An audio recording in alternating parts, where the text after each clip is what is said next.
Rick Rubin is one of the most elusive and highly regarded creatives in the world, and even though he's produced some of the best albums on the planet, he stated barely knowing how to play an instrument or even make beats. Do you play instruments? Barely. Do you know how to work a soundboard? No. I have no technical ability. The fact that this 8-time Grammy Award-winning producer doesn't know how to make beats or doesn't know how to play instruments was surprising to me, and I had to learn more. So I went ahead and bought Rick Rubin's book recently to find out what kind of creative magic he has hidden behind that beard. I dove into this book with an open mind, and I was pleasantly surprised to realize how much of the information in there could apply to all kinds of artists and even designers. So here are 20 lessons designers can learn from Rick Rubin. Be unconditionally curious. Curiosity is one of our strongest skill sets as a creative, and it's something we're all born with as a child. And I think the secret to keeping that curiosity and creativity is staying with that childlike wonder as you grow and not losing it along the way. Once we stop asking questions, I think that's when our creativity and design aesthetic starts to plateau. And I think it's important to feel like you're never above the knowledge and keep an open mind when starting any new project. We don't always have to gain from it directly either. Sometimes just the act of curiosity can be a benefit in itself. And I think that's what Rubin was talking about here. And that's why I call it unconditional curiosity. Develop good taste. Rubin mentions it doesn't matter if you work in fast food or a Michelin star restaurant, you should appreciate quality cuisine. I think that can apply to design as well. You should be consuming stuff that's of high quality and inspires you and makes you want to do better. I think the better the art and ideas and design that we're putting inside and inputting will directly translate to the better stuff that we output. If you're eating healthy and eating better food, you're directly going to have more energy than consuming bad food all the time. If you're consuming really good, high quality design, it's more likely than not that's going to be able to inspire you and translate into your own practice. Know the rules and break them. Rubin talks about how some of the most beautiful art is created by people who have known the rules and mastered them for so long that they have the ability to break them, or by people who never had to learn those rules and weren't kind of obstructed by this rigid layout or guidelines that everyone puts on people. I've noticed this myself as a designer who went to university. Going through that rigid school system, I think it did help me learn some of the rules of typography and color theory and layout and things like that, but it also made it so sometimes I was too rigid on the rules and I had to learn how to kind of break them. It took me a while to get that stuff out of my head that my professor was always preaching and kind of start to have my own design voice and aesthetic. Build habits that support your craft. Your surroundings and the habits that you build around your design work should make it easier for you to get into it, not harder. I used to work at coffee shops and stuff like that all the time, and I think it started to distract me having all that outside ambiance and stuff. If that works for you, then great. It's about setting up a space and habits that make you feel the best and the most creative. If you start to work on something and build momentum every day, and it gets easier to work on stuff when you're not always putting it off and it becomes a habit. This creative momentum is like the opposite of burnout, you know? Like with burnout, you don't have ideas and it gets worse and worse, but that can be the opposite too. With the creative momentum, you create, and it gets easier and easier. It starts to become a habit. I think that's why people are able to do these like 365-day design challenges and all that stuff. Number 5, let ideas marinate, or as Rubin in the book calls them, seeds. Don't feel the pressure to go all in on the first idea you have when starting a project. Plant all these little seeds and see which ones start to grow and which ones start to look the best. It's so easy when starting a new design project to dive right into the first idea you had. And yeah, sometimes that idea might turn out to be the best one, but it's important to develop out the process of we're in like the germinating seed idea stage, and let's see what all the ideas we have. Don't throw any away, don't diminish any, and see which ones you start to resonate with. Finish your work. I think this one's crucial for designers because I know a lot of us struggle with imposter syndrome, creative block, and perfectionism. Don't be afraid of that stuff and try your best to finish your projects. It's exciting to jump from new idea and inspiration to inspiration and doing the easy part of just thinking of fun ideas and what you want to be doing.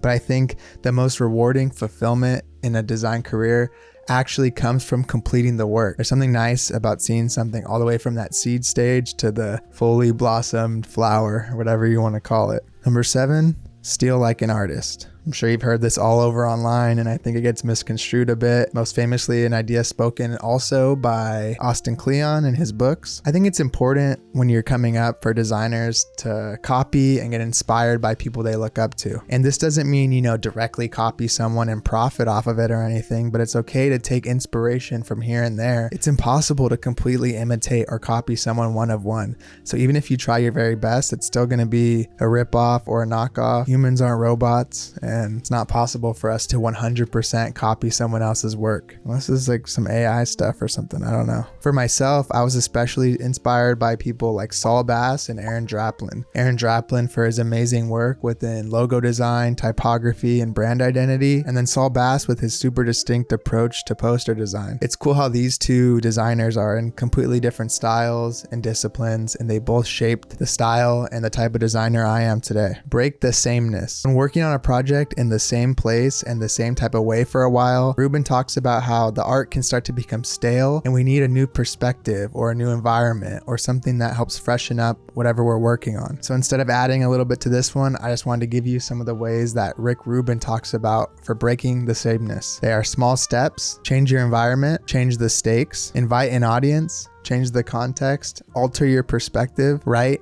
or design as someone else. This one was interesting to me. He says, imagine you're a different artist and make a piece as you're them. Jesse, design a logo as if you're Aaron Draplin, And the last one is limit information. Number 10, innovative work will alienate as many people as it attracts. I think this is important, and this leans more definitely into the artistic side of the design world. Some of the most amazing and unique work isn't going to appeal to everyone. And some of the stuff that's kind of in the baseline may have mass adoption and create a mass audience and appeal. I don't think it's going to be as loved by either side of the spectrum. So design has easily become too homogenized and everything starts to look the same with trends and people following what's cool. And I think we need more designers that are able to bring more of an artistic mindset into it and think outside the box. Number 11, share your work. Don't be so precious with the work you put out into the world. One of the most fulfilling things about doing design and art is putting it out and getting the feedback and seeing what other people have to think about it. Obviously, set a standard for yourself and don't put out stuff you aren't proud of, because the most important person to like the thing is yourself. The internet has put people on two different sides of a spectrum. Either people that share too much and maybe they don't hold themselves to the standard that they should be,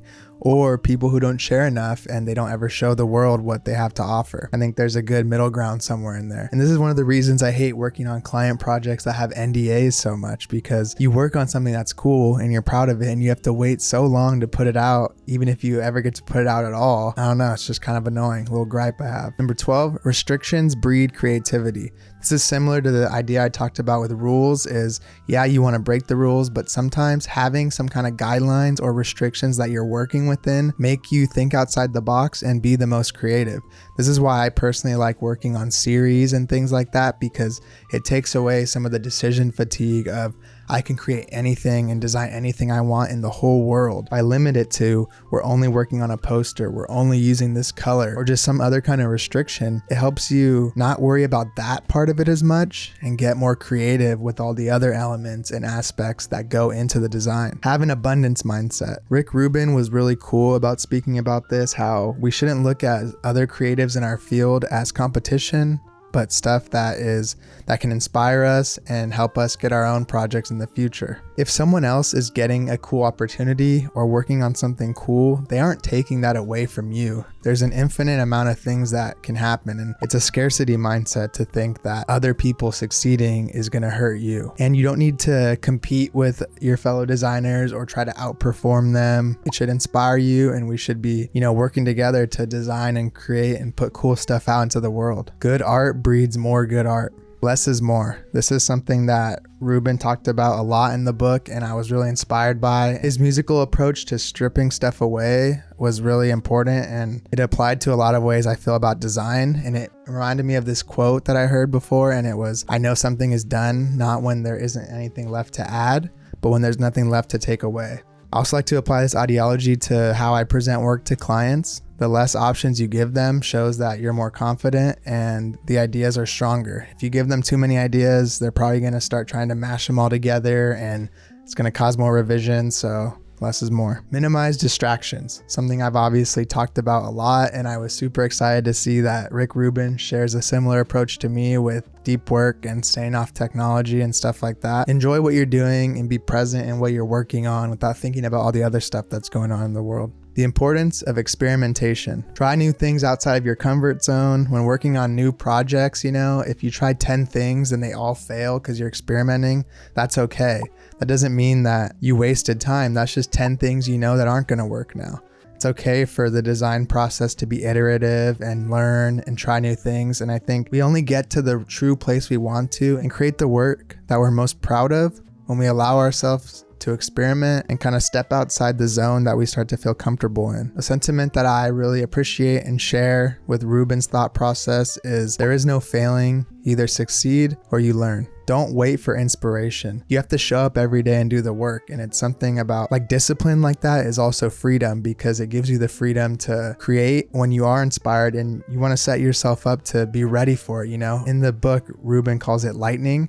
He says you can't wait for lightning, but you want to be there and ready for when it strikes. If you're not ready to go when you have that inspiration, then that stuff's fleeting. It could be gone in 5 minutes, 10 minutes, even an hour. But if you're not showing up and ready to go and ready to work when you get inspired, then it's going to be really hard for you to create your best work. Number 18, be a part of a community. Design can be pretty isolating, especially working as a freelancer or someone who works from home. You're kind of working in your own head all the time, and it's good to be around like-minded people who share some of the values that you do, or even to bounce ideas off each other, get feedback, or even as simple as just talking to other people who kind of understand what you're going through. You can talk to your friends and whatnot, but if they're not designers, it might be hard for them to kind of resonate with the things you're going through in your career. I think that was one of the most exciting things about doing the podcast, is it allowed me to connect with other designers and have an excuse for us to just sit down and chop it up for an hour. Also, if you want to connect with some other designers, you can check out my Discord link in my description. We have a community of designers in there that share work, resources, and just give each other feedback and whatnot. Number 19, collaborate with the right people.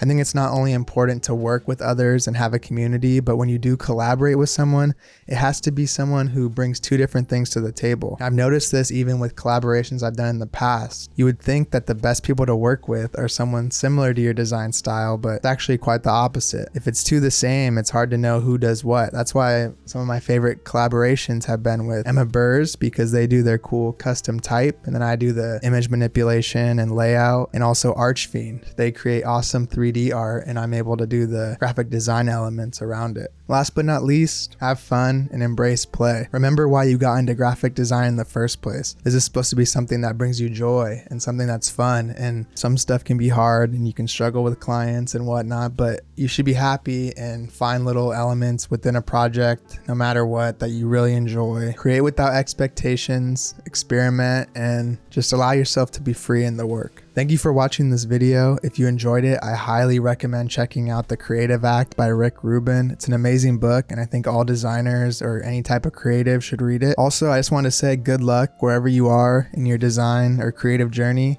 That's it for now, and I'll see you next time. Peace.